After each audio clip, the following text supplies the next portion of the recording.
السلام عليكم ورحمة الله وبركاته. أهلا بكم. نبدأ الفيديو بتاعنا بالصلاة على النبي. اللهم صل وسلم وبارك على سيدنا محمد وعلى آله وصحبه أجمعين. نبدأ الفيديو بتاعنا بفضيحة لخالد الغندور. خالد الغندور اللي بيتكلم عن الأخلاق والفضيلة، واخد بالك، وناقص يمسك لنا سبحة كده وهو بيتكلم. تمام. خالد الغندور اللي بيتكلم عن الأخلاق عمل شيء ملوش علاقة بالأخلاق. خالد الغندور اللي بيتكلم عن الأدب والاحترام عمل شيء لا فيه أي أدب ولا أي احترام. تمام. والفعل ده لو في وقتنا هذا كانت الدنيا قامت وخربت عليه. بس قبل ما نروح لفضيحة خالد الغندور، بنبارك لنادي الزمالك. ألف مبروك، نادي الزمالك صعد لنهائي الكونفدرالية بعد فوزه على أكاديمية دريمز الغيني 3-0. الكلام ده احنا قلناه في الفيديو اللي فات يا جماعة. دي فرقة هفق خالص. الفرقة دي رغم ان هي ما تعرفها أكاديمية ولا مركز شباب، بس في أوقات من المباراة مسكت الزمالك روقته. والله العظيم الفرقة دي لو عندها شوية خبرة وحد بيعرف يقف على الكرة ويحط جوان لكانت بقت فضيحة للزمالك النهاردة. ده كانوا بيروحوا بانفرادات ومش عارفين يحطوا جوان. انا مش عارف ازاي يتعادلوا هنا 0-0 دول. اولا صعود الزمالك احنا كنا متأكدين منه. هو الموضوع كان موضوع وقت ان يجي ميعاد الماتش، والزمالك كده كده احنا عارفين انه هيصعد. هيقابل مين؟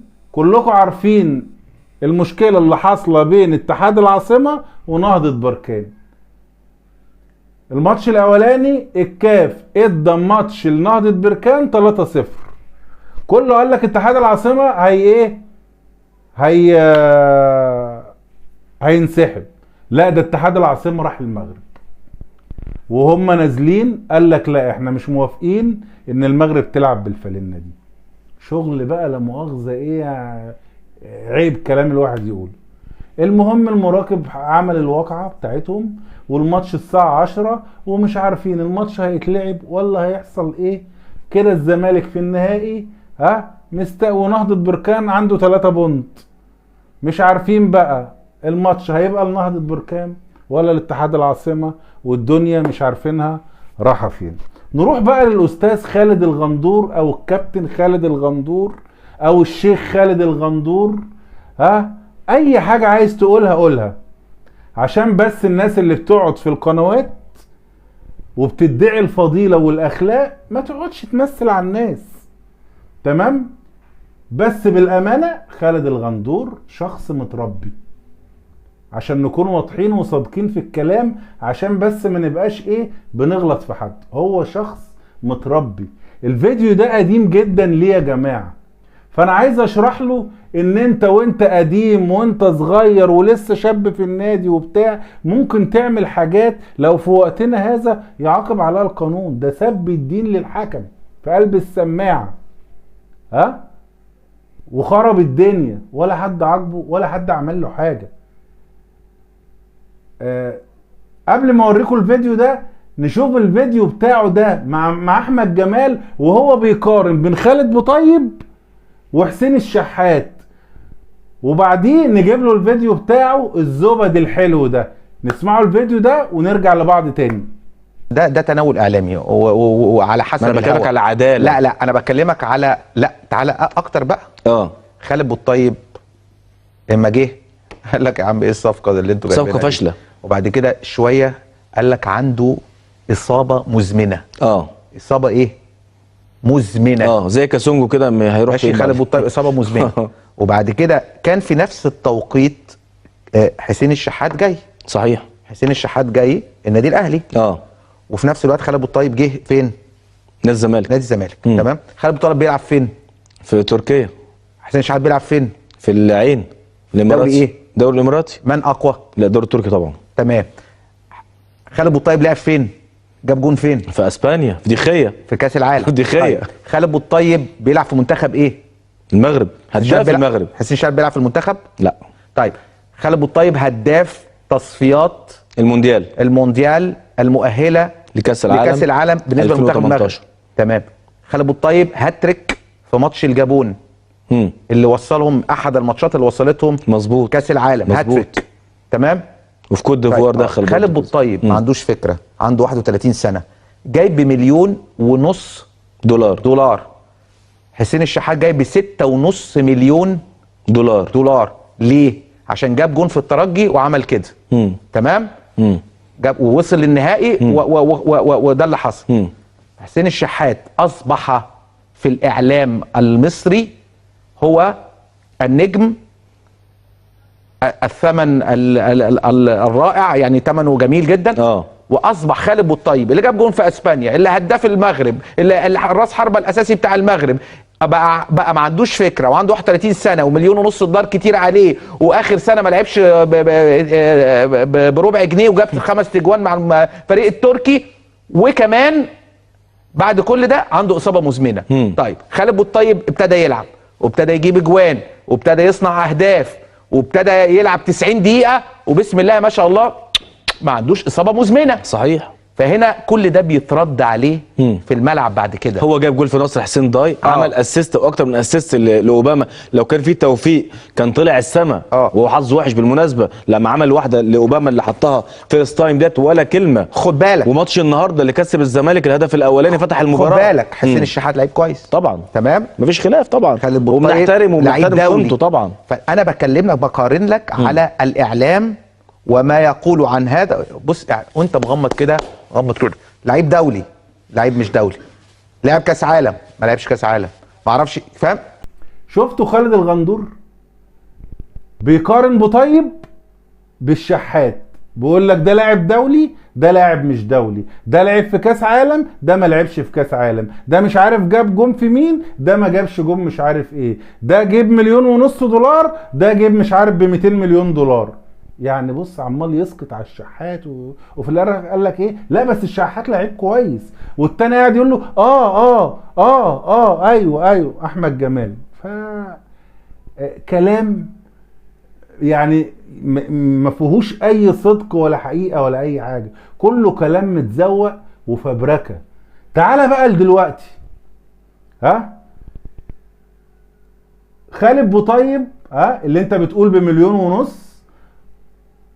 ليه عندكم مستحقات دلوقتي ب2.4 مليون يورو ووقف لكم القيد. ايه اخبار بقى خالد بوطيب وايه اخبار حسين الشحات؟ حسين الشحات اللي انت بتقارنه ببوطيب، بوطيب من ساعة ما مشي ما سمعناش عنه حاجة. حسين الشحات من ساعة ما جه 5 دوري ابطال افريقيا على التوالي، النهائي ان شاء الله هيلعبوا يوم 25. وصل لك الكلام يا كابتن خالد؟ فانت ما تقارنش مقارنات وهمية ومقارنات كدابة، عشان انت كلامك ليه حقايق وبيتفضح بعد كده وبتتفضح وبيبقى شكلكم وحش انت والهجاصين اللي بيطلعوا على اعلام الزمالك يعملوا هيصة وزنبليطة. ادي خالد بوطيب. وهقول لكم فجأة بقى في عقد خالد بوطيب ده، خالد بوطيب لما راح وفسخ عقده من طرف واحد ما اشتكاش الزمالك، تصدقوا انتوا دي؟ وراح لعب في نادي تاني وما اشتكاش الزمالك. قام الزمالك، اسألوا الاستاذ عمرو ادهم في الكلام ده، اسألوا الاستاذ عمرو ادهم عضو مجلس ادارة نادي الزمالك موجود. يقوم نادي الزمالك هو اللي يشتكي مين؟ خالد بوطيب. تقوم الكاف يروح حاكم لمين؟ بعد ما خالد بوطيب اشتكوه راح هو شاكيهم. الحكم جه لصالح مين؟ لصالح خالد بوطيب اللي كان مشي ولا اشتكى ولا عمل حاجة ومشي. قال لك احنا استكفينا بالقرشينات اللي خدناهم منهم طول ما احنا كنا في مصر، وفسخ عقده ومشي. اما هم عملوا فيها فلاحيص زي الاتحاد بتاعنا اللي عملوه مع روي فيتوريا، حبوا يتفلحصوا وقال لك لا طب ده الراجل ده يبقى كده ما اشتكاش، احنا نشتكيه بقى. راحوا شاكينه، راح هو رافع قضيه، راحت حاكماله ب2.4 مليون يورو. ايه رايك يا كابتن خالد يا غندور؟ نروح بقى للكابتن خالد غندور وهو لاعب وهو متوهج كده والحماس واخده، وكان الماتش طبعا قدام مين؟ قدام الاهلي اللي بيدوس على وشه. شوفوا الفيديو ده يا جماعه ونرجع لبعض تاني. وجود من عصام مرعي وبيلعبها عرضيه بس لسه حاول برافو يا نادر، انما تقع منه العاده حلوه، العاده بتبين وتعيش في وجود المونيتور وفي التلفزيون وجهاز العاده.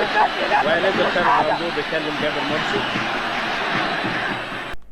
ايه رايكم يا جماعه في الفيديو بتاع خالد الغندور وهو بيقول الفاظ مفيش ودان تقدر تسمعها، وبيسب الدين للحكم ليه ولاهله قدام اللايز مان، وبيشتم اللايز مان والحكم في وسط الملعب وهو على الخط، وفي الاخر راح راجع وخارج وماشي.